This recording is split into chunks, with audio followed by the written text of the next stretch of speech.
Hi everyone, welcome to episode 4 of Open Here with Enby Andy, and again, thank you for coming back and watching the videos. So, as usual, we're going to discuss what's it like being a non-binary person within the UK.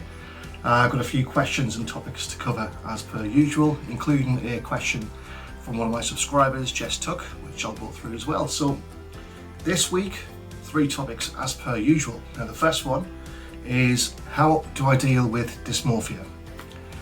The second question from Jess would be, what's something I've always wanted to do?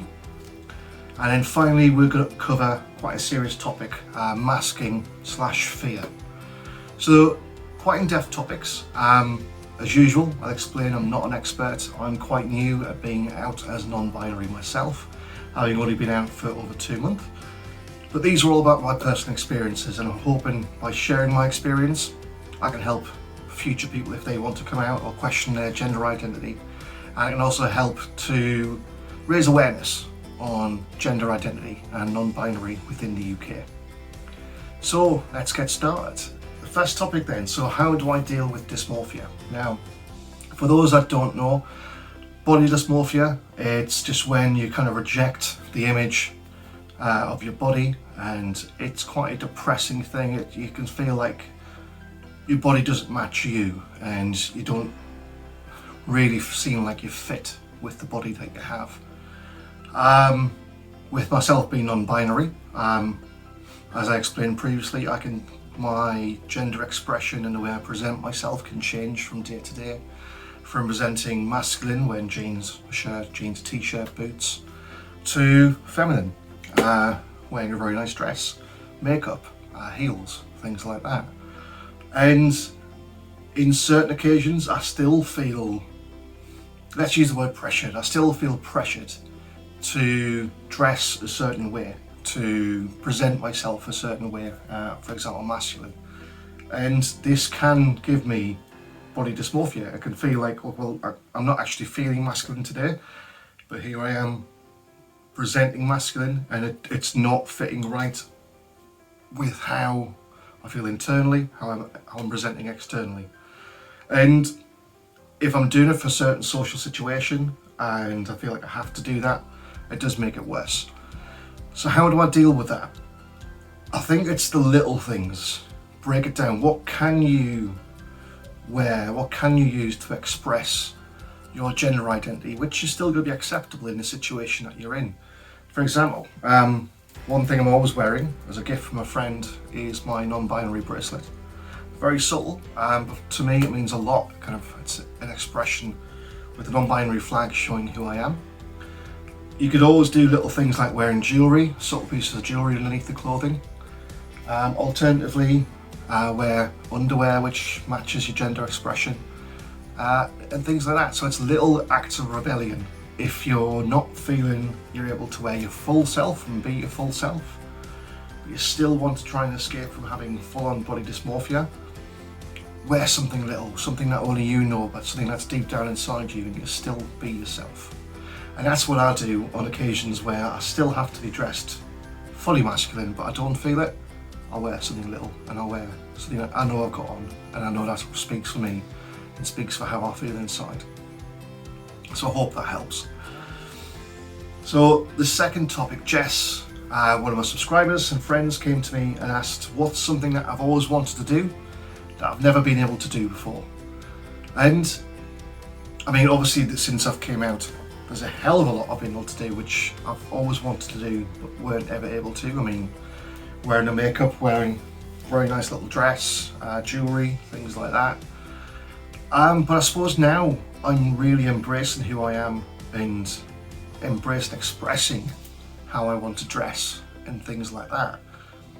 I really want to go on like things like spa days or shopping sprees with my girlfriends. I've been lucky to be able to go once so far out shopping with one of my lady friends. But I just want to go out there and just have someone who's, I can bounce ideas of, will this work? How will this look? Should I buy this? And just have a really kind of girly shopping day, a girly spa day, and just have a laugh like that without any kind of worry of conceptions of what society thinks I should be doing. I want to be able to just have a day dressed how I want, being who I want, and acting like I want with my friends. And I'm sure those days are going to come soon. I've got a lot of friends up and down the UK, thanks to the internet. Sod's law, they're never local, that's always the way. But they're going to come down to Bournemouth soon and meet me, and it'll be good. We're going to have days like that soon, I hope. Fingers crossed about lockdowns. And then the final topic is masking and fear. So masking is when you are having to hide who you are, and maybe because you're scared, maybe because you're scared of who you're with, the surroundings, things like that. Now, obviously, be who you want to be, but only do it when it's safe for you. Don't do anything which is going to get you into any circumstance or situation where you could either get hurt mentally, physically, or anything like that. And it's horrible that we have to mask who we are sometimes. I've said it before, we're really beautiful human beings, and this is just us expressing who we are.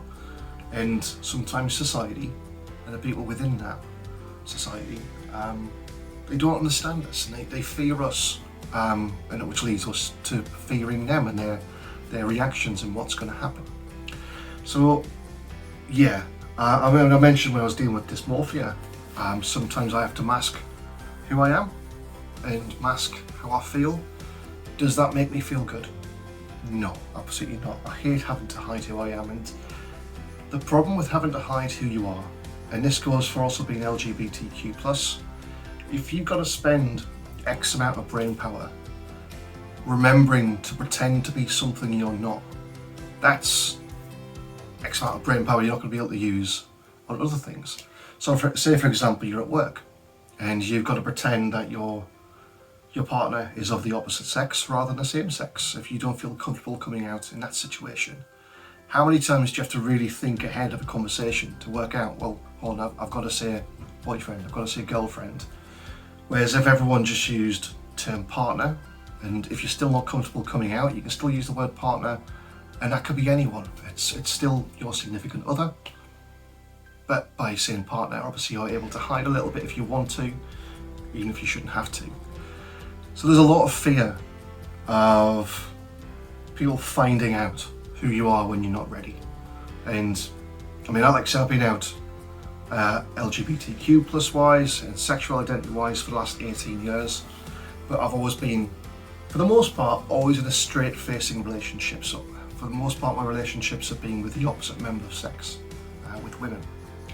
And as such, really, my relationships were kind of masking who I was inadvertently. But there's always a lot of fear in being in a situation where people don't understand who you are, don't understand what you're about, and the negativity and the fear and the anger that can come towards you. And it's one of those things, like I say, we shouldn't have to mask. It's 2021. We shouldn't have to hide who we are.